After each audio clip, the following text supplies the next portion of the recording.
Nako, eto na yon. Alamin natin, punta tayo sa Mindanao, yung higit 60 flying boaters daw po na may dalang baril. Nahuli po yan dyan po sa Buluan, Maguindanao del Sur. Alamin natin ang balitang yan mula kay RH19, Jun de Makuta. Kuyang Jun. Ating may sa kasalukuyan ay nakadapa pa rin itong mga nahuling di umano'y flying boaters sa bayan ng Buluan, Maguindanao del Sur. Ang grupong ito ay kinasasangkutan na kinabibilangan ng ilang mga retired military officers o personnel, retired. At nakuhanan sila ng mga baril at isa sa mga nahuli rito ay sinasabing sila ay tao ng isang J.D. Martinez na tumatakbong alkalde sa bayan ng Buluan. At maliban sa nakuhang mga baril, may nakuhanan din sila ng sketch map na ibig sabihin ay hindi sila hindi lang kabisado itong lugar ng Buluan municipality. That's why mayroon silang sketch map na nakuha mula sa kanilang possession. As of now ay nakipag-coordinate na ng local government unit ng Buluan sa ating PNP, karon din sa AFP upang ma-interrogate itong nasabing mga allegedly flying boaters na nanggaling sa mga bayan ng Lambayong, Sultan Kudarat at iba pa mga nearby municipalities nitong Maguindanao del Sur. Samantala ating dito naman sa may bahagi ng poblasyon Balikan ng Dato Uding Sinsuat may tensyon na namumuo dito sa mga supporters ng dalawang mayoralty candidate. Ay may mga batuhan at may mga tensyon na nakikita dahil may mga kanya-kanyang dalang batuta o itong mga tubo. Itong mga supporters dito na nakatakip ang mga mukha habang nasa gitna naman itong ating mga PNP at AFP at sinusubukang masuway itong mga dalawang supporters sa ito dahil meron di umanong itong tawag natin dito ay suggestion ang mula dito sa ating mga local officials na papalitan itong mga BEIs ng mga empleyado ng munisipyo kung saan ay pinalaga naman ito ng kabilang panig at hindi pinayagan. So until now, wala pa rin nakakaboto sa iba't ibang mga barangays ng Dato Uding Sinsuat sa kasalukuyan itong Sarilikha Village banda sa may barangay Simba. Naguwian na yung ibang tao dahil sa mula pa kanina hanggang ngayon ay wala pa rin dumarating na eleksyon na paraphernalias sa naturang eskwelahang ito.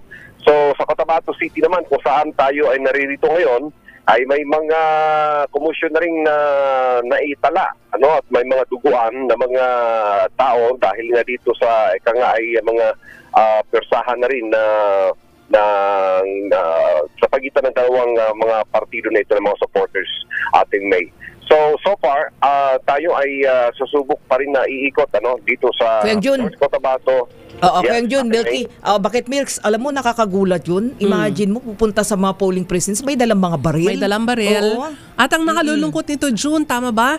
Na hanggang ngayon ay hindi pa nakaboboto ang ating mga botante dyan sa mga lugar na binanggit mo dahil nga sa gulo at ilan yatang kumbaga ay aberya sa paghahanda rin ng COMELEC. Tama ka dyan ating Milky ba ito? Ating Milky. Itong mga tao rito sa Buluan ay sila isakay ng isang truck nung sila ay maharang. At nung tinanong at kinunan ng tawag dito ay mga identification cards, dito nalaman na sila ay mga retired military personnel ang iba habang hindi naman sila pawang mga taga-Buluan. Oo, buti na agapan. Buti na agapan yan. Yes, ating May and ating Milky. At ito ang problema ngayon dahil dito sa may bahagi naman ng Dato Uding Sinsuat, maraming mga kababayan natin ang dismayado dahil until na wala pa rin silang nakabilad sa araw, napakainit. Ang iba ay nadismaya umuwi.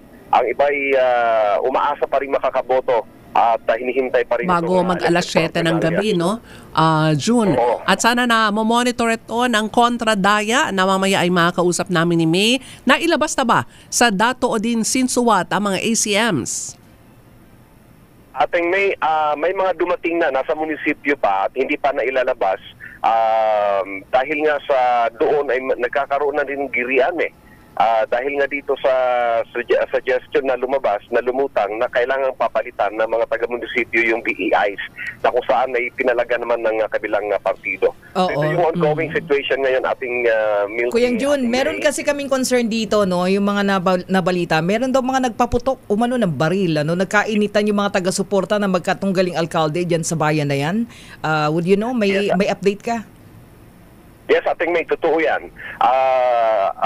About to mention ko pa lamang sana ito, at kanina yan, ano, and may mga ano pa rin, no, may banta pa rin talaga ng tensyon na magkagamitan ng baril. Itong mga both sides nito supporters ng dalawang mayoralty candidate ng Dato Udin.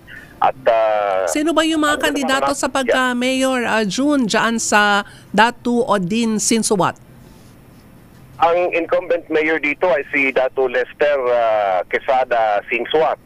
At ang kalaban naman ay a certain Abbas, no, yung apelido. At ito yung magkakamag-anak lang din naman. At sila ay makakilala dyan sa lugar na yan. At yun nga lamang, ito ngayon at tumitindi itong tensyon dahil nga sa parehong matatapang itong mga supporters ng dalawang partido na ito, ating Milky. Sana wag na sila maging dahilan ng dagdag na init ng panahon. Hopefully, ating may napakainit nga talaga rito. No? Nakakaawa itong ating mga PWD, yung ating mga senior citizen, mula pa kaninang alas 5 na sumunod sa nung COMELEC rules na alas 5 makakaboto na itong ating mga PWDs, yung mga senior citizen. Until now, hindi pa rin nakasaboto. Kahit kawawa talaga ang sitwasyon dito sa ground, especially dito sa bahagi ng Central Mindanao ating May. Okay, antabayan na namin ang mga monitored reports mo dyan at updates, ha, Kuyang June? Yes, mananatili tayo dito sa ground at hanggat sa narito pa rin itong mga tensyon na ito sa halalang ito na 2025. Mula rito sa Mindanao, RH19 para sa Decision 2025. This is RH, una sa Pilipinas, una sa Pilipino.